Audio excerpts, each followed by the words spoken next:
Ito ang tinatawag na gagambang tinik.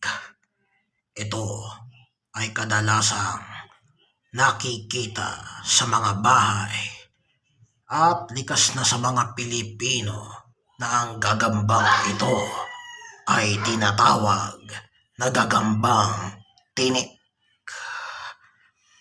Mahilig din silang kumain ng langgam, lamok at mga iba pang insekto.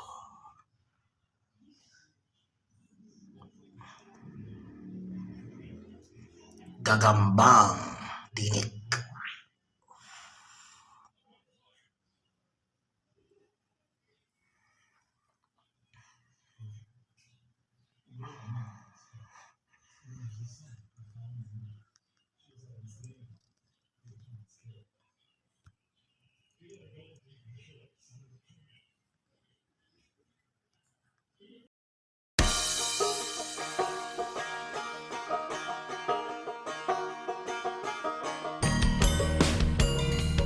Nakikita nyo, ito ang nakita ko. Isang malaking gagambang tinik.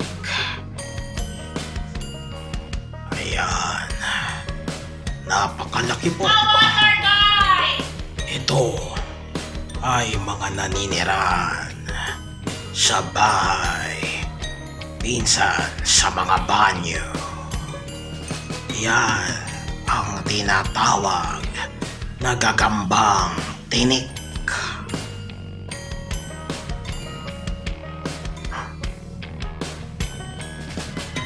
Pagmasdan niyo.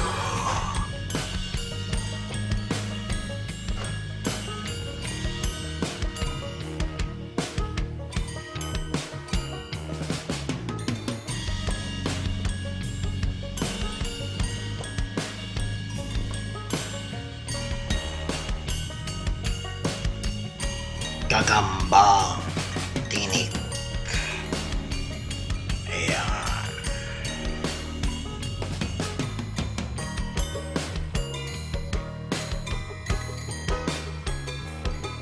Gagambang tinik.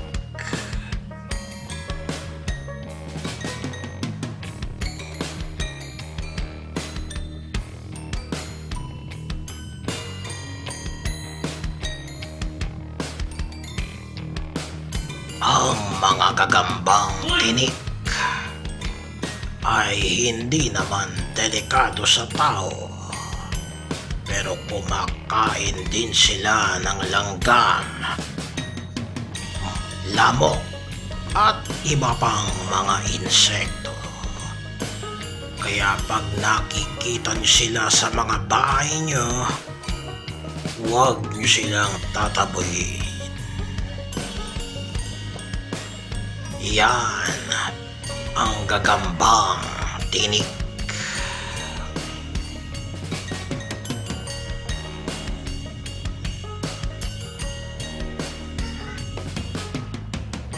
Gagambang tinik.